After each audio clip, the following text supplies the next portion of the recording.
Actually ಮಧ್ಯವರ್ತಿಗಳಾಗ್ತಾರೆ. ಈ KGF feature ಅಲ್ಲಿ ನಮ್ಗೆಲ್ಲ ಒಂದು ಅರ್ಥ ಆಗಲಿ ಅಂತ ಹೇಳ್ತಾ ಇದ್ದೀನಿ. ಏನು 20,000 ಜನ ಕಾರ್ಮಿಕರು ಇರ್ತಾರೆ, ಆ 20,000 ಜನ ಕಾರ್ಯಕ್ರಮ 400 ಜನ ಕಾಯ್ತಾ ಇರ್ತಾರೆ. ಪಿಕ್ಚರ್ ನಾವು ನೋಡಿರೋದಲ್ವಾ? ಈತ ಪೊಲೀಸ್ ಇಲಾಖೆಯಲ್ಲಿರೋ 200 ಜನನ ಉಪಯೋಗಿಸ್ಕೊಂಡು ಇಡೀ ಜಿಲ್ಲೆಯಲ್ಲಿರುವಂತ ಎಲ್ಲ ಇಲಾಖೆಗಳನ್ನ ನಿಭಾಯಿಸ್ತಾರೆ. ಎಷ್ಟು ಈಸಿಯಾಗಿ ಮಾಡ್ತಾರೆ ನೋಡಿ. 17,000 ಜನ ನನಗೆ ಬಂದಿರೋ ಲೆಕ್ಕ ಆದ್ರೆ ಎಷ್ಟು ಸಾವಿರ ಕೋಟಿ ಇರ್ಬೋದು. ಏನ್ ಮಾಡ್ತಾ ಇದ್ದಾನೆ? ಇನ್ಕಮ್ ಟ್ಯಾಕ್ಸ್ ಅವ್ರು ಲೆಕ್ಕ ಕೇಳಂಗಿಲ್ಲ, ಪೊಲೀಸ್ ಇಲಾಖೆ ಅವ್ರು ಲೆಕ್ಕ ಕೇಳಂಗಿಲ್ಲ.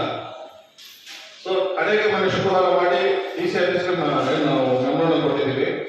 DC ಆಫೀಸಲ್ಲೂ ಕೂಡ ಏನು ಅಷ್ಟೊಂದು ನಮ್ಗೇನು ಸ್ಪಂದಿಸಲಿಲ್ಲ, ಯಾಕಂದ್ರೆ ನಮಗೂ ಸಮಾಧಾನಕ್ಕೆ ಆಗಲಿಲ್ಲ. ಅಲ್ಲೇನಾದ್ರು ನಮಗೆ ಸಮಾಧಾನ ಆಗಿದೆ ನಾವೆಲ್ಲರಿಗೂ ಬರ್ತಿರ್ಲಿಲ್ಲ, ಯಾಕಂದ್ರೆ ಮೈಸೂರು ಕೇಸ್ ಆಗಿರೋದ್ರಿಂದ ನಾವು ಅಲ್ಲೇ ಮಾಡ್ತಿದ್ವಿ.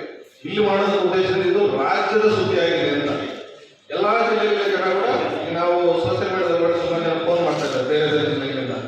ಈಗ ಇದೇ ಗುರುವಾರ ಮತ್ತೆ ಶಿವಮೊಗ್ಗದಲ್ಲಿ ಪ್ರೆಸ್ ಮೀಟ್ ಮಾಡ್ತಾ ಇದ್ದೀವಿ, ಅಲ್ಲಿ ಸಂದರ್ಶನದಲ್ಲಿ ಭೇಟಿ ಮಾಡ್ತಾ ಇದ್ವಿ. ಅಲ್ಲಿ ಆಫೀಸ್ ಇದೆ, ಬೆಂಗಳೂರಲ್ಲಿ ಮಲೇಶ್ವರ ಆಫೀಸ್ ಇತ್ತು. ಸೊ ಈ ರೀತಿ ಬಹಳ ದೊಡ್ಡ ಹಗರಣಕ್ಕೆ ಯಾರಾದ್ರೂ ರಾಜಕೀಯ ನಾಯಕರು ಸಹಕಾರ ಮಾಡ್ತಾರೆ ಅಂತಂದ್ರೆ ಪ್ರತಾಪ ಸಿಂಹ ಅದ್ರ ಫ್ರೆಂಡ್. ಸಿದ್ದರಾಮಯ್ಯ ಅವ್ರ ಮಗ ಯತೀಂದ್ರ ನನಗೆ ಬಹಳ ಆತ್ಮೀಯ ಅಂತ ಫೋಟೋ ತೋರಿಸ್ತಾನೆ. ಅಲ್ಲಪ್ಪ ಹಿಂಗೇನು ನೀವು ಇದೇ ಜಾಸ್ತಿ ಮಾತ್ರ ಹೋಮ್ ಮಿನಿಸ್ಟರ್ ಕಂಪ್ಲೇಂಟ್ ಮಾಡ್ತಿದ್ರೆ ಅವ್ರ ಹತ್ರ ಹೋದ್ರೆ ನಿಮ್ಗೆ ಏನು ಆಗಲ್ಲ ಅಂತ ಕೇಳ್ತಾನೆ. ಇದು ನಾವು ಸ್ವಂತ ಕೇಳಿಸ್ಕೊಂಡಿರೋ ಮಾತಲ್ಲ. ಈ ರೀತಿ ಇದ್ರೆ ಈ ಸುಮಾರು 17,000-20,000 ಜನ ವಂಚಿತರಿಗೆ ಯಾವ ರೀತಿ ನ್ಯಾಯ ಸಿಗುತ್ತೆ ಅಂತ ನಮ್ಗೊಂದು ಸ್ವಲ್ಪ ಆತಂಕ ಆಗಿದೆ ಆಕ್ಚುಲಿ. ಯಾಕಂದ್ರೆ ಕಾಂಗ್ರೆಸ್ ಪಾರ್ಟಿ ಆಗಿರ್ಬೋದು, BJP ಪಾರ್ಟಿ ಸ್ವಲ್ಪ ಜನ ಮಾತಾಡಿದ್ದಾರೆ, ಯಾರೋ ಒಂದು 3-4 ಜನ MLA ಮಾತಾಡಿದ್ದಾರೆ. ಆದ್ರೆ ಅಷ್ಟು ಮಟ್ಟಿಗೆ ಹೋರಾಟ ಇದಕ್ಕೆ ಸಾಕಾಗೋದಿಲ್ಲ. ಇದು ಇಡೀ ಸರ್ಕಾರ, ಇದು ಮೈಸೂರು ಪೂರ್ತಿ ಅಂದ್ರೆ ಅವನು ಹೇಳ್ತಾನೆ ಸರ್ಕಾರ ನಮ್ಮ ಜಿಲ್ಲೆಯಿಂದ ನಡೀತದೆ ಸರ್, ನೀವು ಕೋಲಾರದಿಂದ ಬಂದು ಏನ್ ಮಾಡ್ತಾರೆ ಅಂತ ಕೇಳ್ತಾನೆ. ನೋಡಿ ಯಾವ ರೀತಿ ಅದನ್ನ ಸರ್ಕಾರವನ್ನು ಪ್ರೊಟೆಕ್ಟ್ ಮಾಡ್ತಾ ಇರ್ಬೋದು. ಅವನು ಅಷ್ಟು ಧೈರ್ಯ ಮಾತಾಡ್ಬೇಕಾದ್ರೆ ಯಾರು ಇಲ್ಲ ಮಾತಾಡಕ್ಕೆ ಸಾಧ್ಯ ಇಲ್ವಾ? ಅದಕ್ಕೆ ನಾವು ಈ ಮಾಧ್ಯಮದ ಮುಖಾಂತರ ನಾವು ಒಂದು ಮನವಿ ಮಾಡ್ಕೊತಾ ಇದ್ದೀವಿ ಮಾನ್ಯ ಮುಖ್ಯಮಂತ್ರಿಗಳಿಗೆ ಮತ್ತೆ ಗೃಹ ಮಂತ್ರಿಗಳಿಗೆ, ಕಾನೂನು ಮಂತ್ರಿಗಳಿಗೆ. ಏನಾಗಿದೆ ಅಂತ ಆತನ ಆಕ್ಚುಲಿ ಜೈಲಲ್ಲಿ ಆಲ್ರೆಡಿ CCB ಬಂಧಿಸಿದ್ದಾರೆ ಮೈಸೂರಲ್ಲಿ. ನಾವು ಪ್ರೆಸ್ ಮೀಟ್ ಮಾಡಿದ್ರೆ ಬೆಂಗಳೂರು CCB ತಂದಿದ್ದಾರೆ ಅದನ್ನ.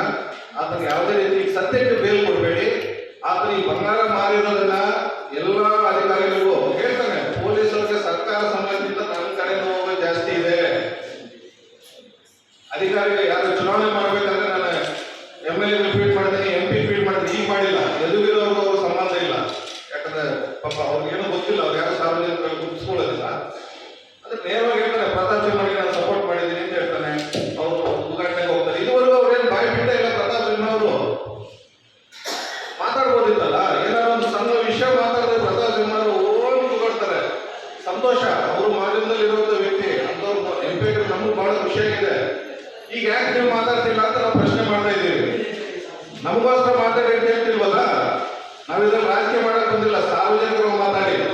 ಈ ಪ್ರತಾಪ್ ಸಿಂಹ ಅವರೇ ಜವಾಬ್ದಾರಿ ತಗೊಂಡು ಅವ್ರು ಏನಾದ್ರು ಕೆಲಸ ಮಾಡ್ತಿದ್ರೆ ನಾವು ಇವತ್ತು ಬರೋ ಅವಶ್ಯಕತೆ ಇರಲಿಲ್ಲ. ಯಾರಾದ್ರೂ ಒಬ್ಬರಾದ್ರೂ ನಾವು ತಮ್ಮ ಕೊಡಲೇಬೇಕಂತ ಹೇಳ್ಬಿಟ್ಟು ಪಕ್ಷಾತೀತವಾಗಿ ರಾಜ್ಯ ಎಲ್ಲ ಸುಮಾರು ಸಂಘ ಸಂಸ್ಥೆಗಳ ಜೊತೆ ಮಾತಾಡ್ತಾ ಇದ್ದೀವಿ. ಇದು ಈಗ ಮಾನ್ಯ ಏನು ಗೃಹ ಮಂತ್ರಿಗಳು, ಮಾನ್ಯ ಮುಖ್ಯಮಂತ್ರಿಗಳಲ್ಲಿ ಮನವಿ ಮಾಡ್ತಾ ಇದ್ದೀವಿ, ಇದನ್ನ CBIಗೆ ಒಪ್ಪಿಸ್ಬೇಕು. ಯಾವುದೇ ಕಾರಣಕ್ಕೂ ಇದನ್ನ ನೆಗ್ಲೆಕ್ಟ್ ಮಾಡಬೇಡಿ.